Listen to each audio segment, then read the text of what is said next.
좋은 아침입니다. 함께 부활의 소망을 가지고 또 이 세상을 살아가고 있는 믿음의 형제 자매님들 위로하고 또 격려합니다. 생명의 말씀으로 함께 나아가십시다. 데살로니가 전서 5장 1절에서 8절 말씀입니다. 데살로니가 전서 5장 1절에서 8절 1절 형제들아 때와 시기에 관하여는 너희에게 쓸 것이 없음은 2절 주의 날이 밤에 도둑같이 이를 줄을 너희가 자세히 알기 때문이라. 자, 이제 부활과 재림에 대해서 앞에서 이야기했는데요. 그러하다고 하면 재림의 때에 대해서 우리가 관심을 가질 수밖에 없습니다. 자, 그런데 신자가 기억해야 될 것은 재림의 때에 대해서 지나친 관심을 가질 필요가 없다는 것입니다. 왜냐고 하면 그 날과 그 때는 누구도 알 수 없다고 성경은 정확하게 명기하고 있기 때문에 그렇습니다. 그날 그때를 안다고 이야기하고 자기들만 안다고 이야기하고 이것은 이단이라는 가장 명확한 증거 중에 또 하나일 뿐입니다. 그렇다고 해서 신자가 재림에 대해서 전혀 관심이 없어서도 안 됩니다. 내가 관심이 없다는 것은 실상 부활에 대한 소망이 없다는 것을 나타내기 때문에 그렇습니다. 그런데 예수 그리스도의 재림과 관련해서 우리가 분명히 알아야 되는 한 가지는 그분의 재림은 밤에 도둑이 임하는 것 같이 임한다는 것입니다. 그런데 이제 이 밤에 도둑이 임하는 것처럼 임한다는 말이 어떤 의미인지 좀 정확하게 알 필요가 있습니다. 이단은 이 말을 어떻게 해설하냐고 하면 밤에 도둑이 드는 것처럼 은밀하게 든다라고 비밀리에 든다라고 설명합니다. 근데 여러분 그 말은 틀렸습니다. 왜냐고 하면 예수님의 재림에 대해서 모든 사람이 볼 수 있도록 오실 것이라는 것을 여러 차례 예언하고 있기 때문에 그렇습니다. 그래서 도둑처럼 든다는 것은 자기들은 이러죠. 내가 재림 예수인데 내가 온 것을 모르는 이유는 내가 도둑과 같이 왔기 때문이다 라고 이야기합니다. 그건 지가 재림 예수가 아니라 지가 도둑이라는 증거이죠. 성경에서 이야기하는 도둑같이 온다는 것은 은밀하게 온다는 것이 아니라 갑작스럽게 온다는 것입니다. 이게 아주 갑작스럽게 온다는 것입니다. 그래서 이 도둑같이 온다는 말과 함께 예수님의 재림이 갑작스럽게 이루어진다는 것을 잘 보여주는 표현이 뭐냐고 하면 임신한 여인에게 해산의 진통이 오는 것처럼 온다라고 성경은 달리 또 설명하고 있습니다.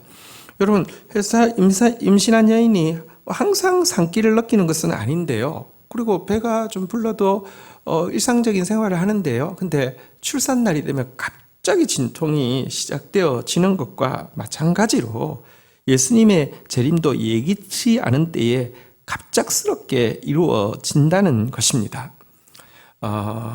그리스도의 재림은 정말 갑작스럽게 이루어질 것입니다. 그러하다고 하면 우리 3절 한번 볼까요? 그들이 평안하다 안전하다 할 그때에 임신한 여자에게 해산의 고통이 이름과 같이 멸망이 갑자기 그들에게 이르리니 결코 피하지 못하리라. 그래서 지금 이 세상에서 평안하다 안전하다 별일 없다라고 생각하고 세상에 취해서 물질에 취해서 성공에 취해서 쾌락에 취해서 잠들어 있는 사람은 그 재림의 순간에 임할 멸망을 결코 피하지 못할 것이다 라고 말씀하고 있습니다. 많은 사람들이 재림에 대해서 이렇게 말합니다.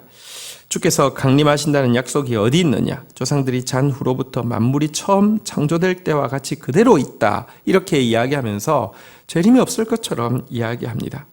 그러나 여러분 그 말하고 있을 때에 밤에 도둑과 같이 해산하는 여인의 고통이 상고가 시작되어진 것 같이 주님이 임하실 것을 우리는 기억해야 합니다. 우리 예수 그리스도의 재림이 가까운 것은 분명한 이때에 언제 올지는 모르지만 갑자기 오실 것이 분명하니 깨어있는 다섯 천사처럼 준비된 사람이 되어야 될 것입니다. 4절 보겠습니다. 형제들아 너희는 어둠에 있지 아니하매 그날이 도둑과 같이 너희에게 임하지 못하리니 5절 너희는 다 빛의 아들이요 낫의 아들이라 우리가 밤이나 어둠에 속하지 아니하나니. 자, 근데 예수님이 도둑같이 온다는 말이 또 어쨌든 두렵기는 들었습니다. 너무 갑작스럽게 와서 내가 준비 안 돼 있을 때 오면 어쩔까? 막 이런 두려움이 사실은 생길 수 있습니다. 이단들은 이단 장사를 무엇으로 하냐고 하면 두려움으로 하죠. 겁을 주는 것이죠. 근데 자칫 이 문제가 겁먹을 만한 문제일 것처럼 보일 수 있는데요. 바울은 이어서 무엇이라고 이야기합니까? 예수 그리스도의 재림이 모든 사람에게 도둑같이 임하는 것은 아니라는 것입니다. 여러분, 신자는 빛의 아들이고 낮에 속한 사람입니다. 우리는 존재 자체가 밤이나 어둠에 속하지 않은 사람입니다.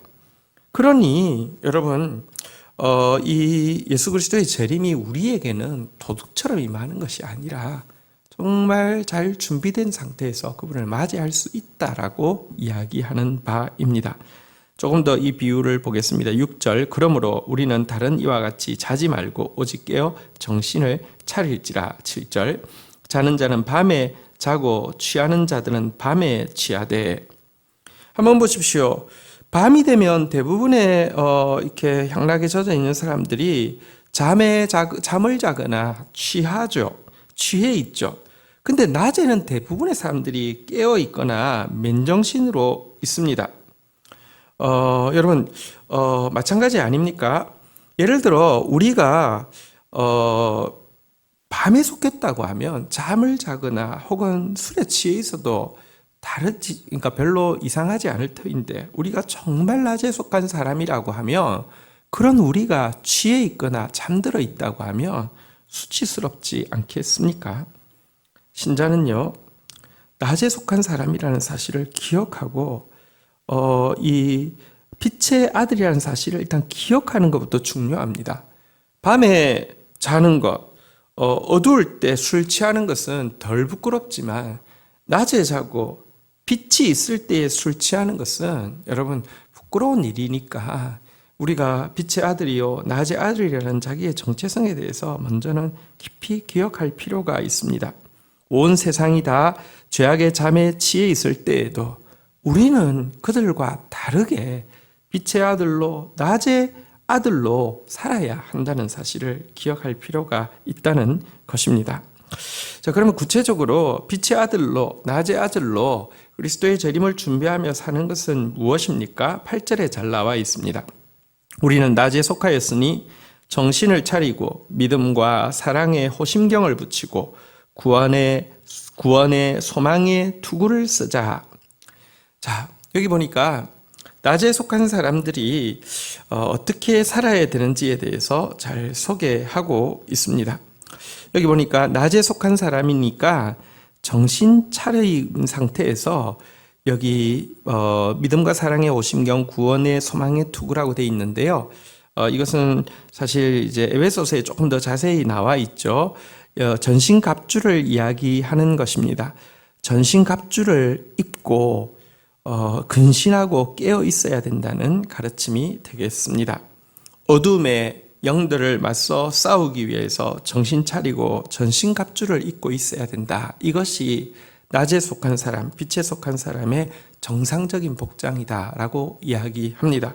밤에는 허틀어진 옷을 입고 이렇게 아무런 준비 안 된 모습으로 있을 수 있지만, 낮에는요 정장을 하고 일하러 가는 사람은 일하는 복장이 사무직원 사무복장이 혹은 이제 건설 직원 건설 복장이 있고, 또 군인은 군복이 있는 것처럼 그리스도인은 이 어둠의 세상의 주관자들과 싸우는 자들이기 때문에 전신갑주를 입어야 되는 것입니다.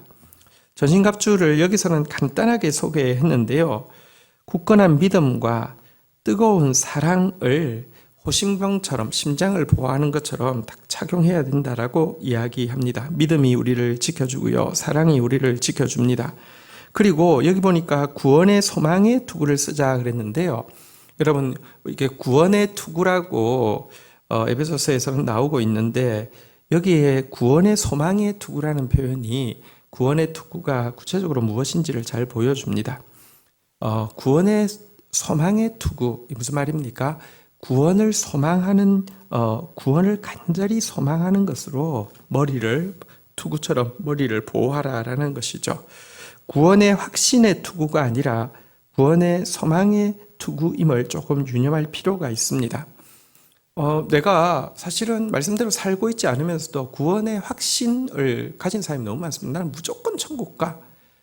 여러분, 우리가 한 가지 믿는 바는 정말 구원을 소망하는 자에게는 주님은 구원을 주십니다. 정말 가난한 마음으로 구원을 소망하는 자를 주님은 외면하지 않습니다.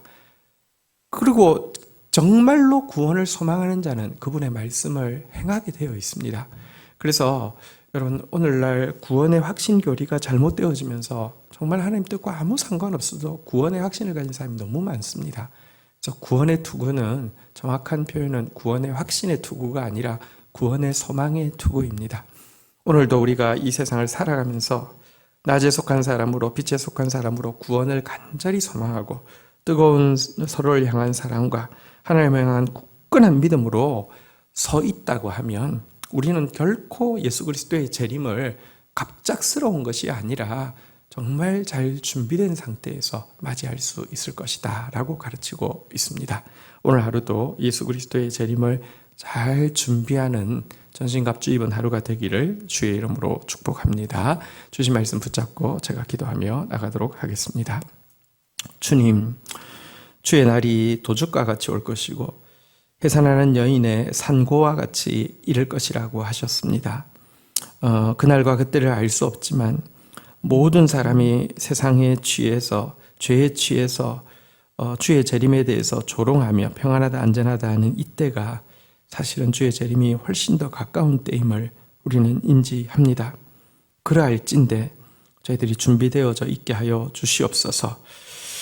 감사합니다. 도둑과 같이 맞이하는 것이 아니라 빛의 아들로서 낮의 아들로서 준비된 채로 맞이할 수 있는 기회를 허락하여 주신 주님, 뜨거운 믿음, 사랑으로 또 하나님을 향한 견고한 믿음으로 그리고 구원을 간절히 바라는 소망으로 이 믿음, 소망, 사랑 가지고 주님 앞에서 신부처럼 잘 단장되어서 서는 저희들 되어지도록 도와주옵소서. 오늘 하루도 믿음, 소망, 사랑으로 준비되는 빛의 아들들로, 낮의 아들들로, 빛의 딸들로, 낮의 딸들로 살 수 있는 저희들 되게 인도하여 주옵소서. 예수 그리스도의 이름으로 기도 올립니다. 아멘.